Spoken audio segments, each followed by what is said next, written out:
안녕하십니까.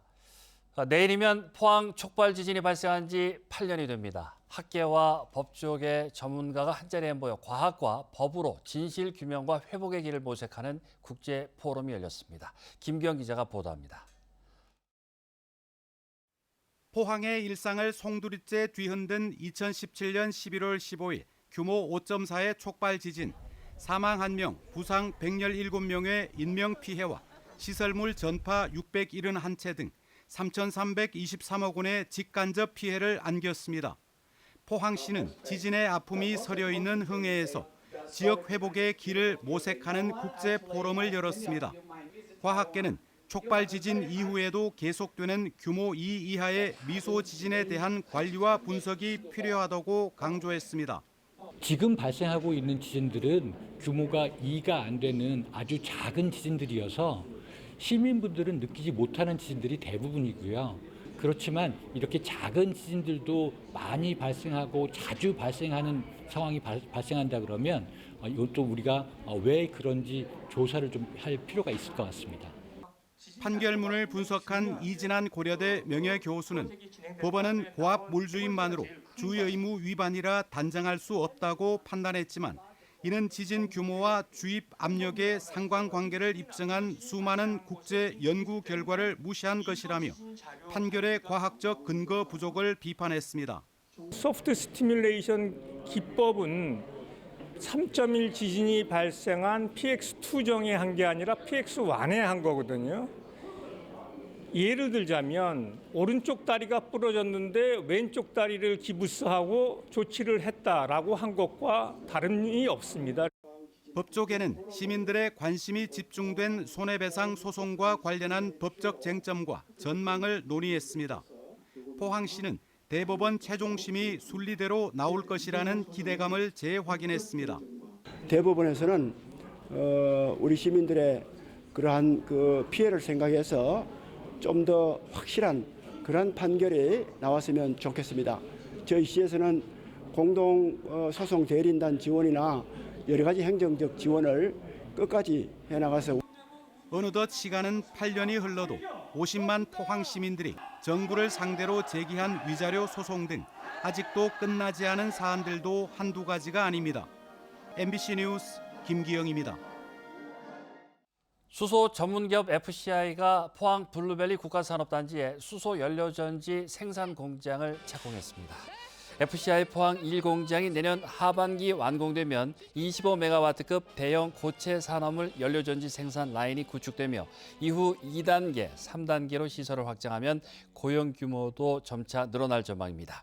업계에서는 단순한 공장 유치를 넘어 포항이 수소 산업 밸류체인을 구축해 국내에서 독보적인 에너지, 소재, 장비, 연구, 제조 복합 도시로 발돋움하게 될 것으로 기대하고 있습니다.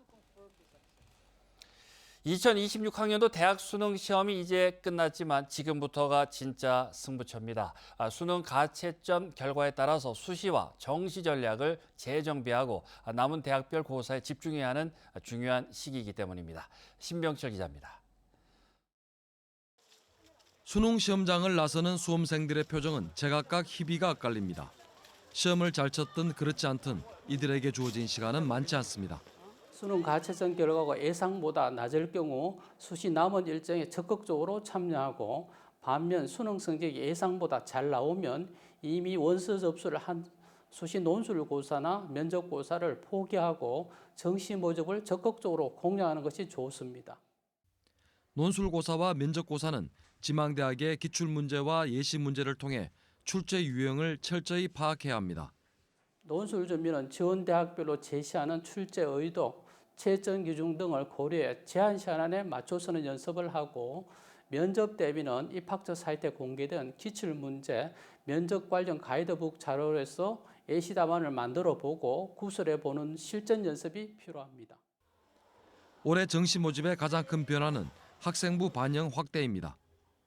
지난해 서울대 고려대에 이어 올해는 연세대, 한양대, 성균관대, 사범대 등 주요 대학이 정시에 학생부를 반영합니다. 연세대와 고려대는 교과를 정량평가하고 서울대, 한양대 등은 정성평가를 합니다. 올 수능에서 국어, 수학, 영어 모두 변별력이 높아 N수생의 역량이 커질 것으로 보여 의약학 계열 및 반도체 등 첨단학과의 경쟁은 더 치열해질 전망이고 자연계 중위권 중심의 수험생들은 상위권 대학 인문계로 교찬 지원이 늘어날 것으로 보여집니다. 정시 모집에서는 상위권 대학이 가군과 나군에 몰려 있어 최소 한 곳은 합격할 수 있는 전략이 필요합니다. 수능 성적은 12월 5일 통지되고 수시 합격자 등록 기간은 12월 15일부터 17일까지이며 4년제 대학 정시 원서 접수는 12월 29일부터 31일까지입니다. MBC 뉴스 신명철입니다. 2026 학년도 수능에서 경북에서만 5명이 부정행위로 적발됐으며 종료령 이후 답안 작성 2명, 휴대전화 반입 1명, 탐구 영역 응시 방법 위반 2명이 확인됐습니다. 대구에서도 전자기기 소지와 탐구 영역 규정 위반 등 총 6명이 부정행위자로 분류돼 시험이 무효 처리됩니다. 한국교육과정평가원 규정에 따라 적발된 수험생들은 올해 성적이 무효가 되고 내년 1년간 수능 응시가 제한됩니다. 경북경찰청이 수능 종료와 함께 청소년 선도 보호 활동을 강화합니다. 경찰은 이번 주말까지 학교 전담 경찰관 특별활동 기간으로 정하고 학원가와 유해업소 밀집 지역에서 유해 환경 점검과 캠페인을 벌입니다. 또 지자체와 교육청 등과 협력해 위기 청소년 발굴과 선도 활동을 강화한다는 방침입니다. 부산 기장에 위치한 고리원전 2호기가 설계 수명을 다해 운행이 중단됐지만 세 차례 심의 끝에 결국 계속 운전이 승인됐습니다. 이번 정부 들어 처음으로 이루어진 원전 수명 연장 결정인 만큼 다른 노후 원전들에도 적지 않은 영향을 미칠 것으로 보입니다. 유태경 기자입니다. 1983년 상업운전을 시작한 고리 2호기.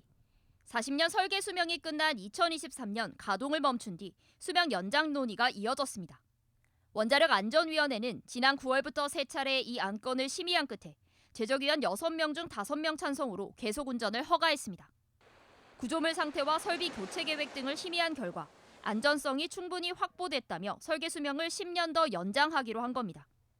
에너지 믹스를 강조해온 이재명 정부의 첫 원전 수명 연장 사례인 만큼 이번 결정은 나머지 노후 원전에도 영향을 미칠 걸로 예상됩니다. 현재 고리 3, 4호기도 각각 지난해와 올해 수명이 끝나 운행이 중단되는 등 전국의 원전 9기가 계속 운전 심사를 앞두고 있습니다. 원전도 있는 거 써야죠. 그래서 가동 기간 지난 것도 안전성이 담보되면 확인되면 연장해서 쓰고. 이번 심의에서는 안전 불확실성이 제대로 고려되지 않았다는 반대 의견도 제시됐습니다. 환경단체들도 위험성이 축소 평가됐다며 반발하고 나섰습니다. 소송을 하면서 이제 고리 2호기 관련 수명 연장의 과정에서의 여러 가지 문제점들, 원안위가 안전을 제대로 검증하지 않는 것들. 한국수력원자력은 고리 2호기의 설비 개선 작업을 진행해 내년 2월부터 재가동에 들어가 오는 2033년 4월까지 운행할 계획입니다. MBC 뉴스 유태경입니다. 4명의 목숨을 앗아간 지난 5월 포항 해군 대잠 초계기 P3C 추락 사고는 훈련 부족과 장비 노후화 등에서 비롯된 것으로 조사됐습니다. 해군은 사고 조사 과정에서 비행 교범에 명시된 실속 회복 훈련과 조종 불능 회복 훈련이 시행되지 않은 점을 확인했으며 사고기에 실속 경보 장치가 장착돼 있지 않았다고 밝혔습니다. 엔진 점검에서 이 물질로 인한 손상도 발견됐으며 해군 관계자는 이 손상이 조종사의 주의력을 분산시켰을 가능성이 있다고 말했습니다.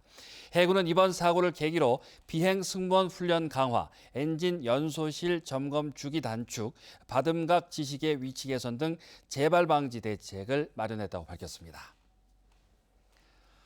포항 남부경찰서에 따르면 오늘 오전 6시 20분쯤 포항 철강산단의 슬래그 가공업체 작업장에서 출근 중이던 70대 노동자가 후진하는 15톤 덤프트럭에 치였습니다. 이 남성은 심정지 상태로 병원으로 옮겨졌지만 끝내 숨졌습니다. 경찰은 CCTV 영상과 목격자 진술 등을 바탕으로 정확한 사고 경위를 조사하고 있습니다. 강릉항 여객 터미널이 행정적으로 폐쇄 절차에 들어감에 따라서 강원도 강릉에서 울릉도 저동항을 잇는 여객선 운항이 15년 만에 중단 위기에 처했습니다. 울릉도 주민들은 수도권에서 울릉도로 향하는 가장 빠른 관문이 사라졌다며 노선 부활을 촉구하고 있지만 터미널 이전 신축 등의 조치를 단기간에 이행하기 어려워 여객선 운항 연장이 쉽지 않은 상황입니다. 강릉 울릉 간 여객선은 지난 10월 31일 운항을 끝으로 동절기 휴항에 들어갔으며 이에 따라 강원도와 울릉도를 잇는 여객선은 현재 동해 묵호 울릉 노선만 남게 됐습니다.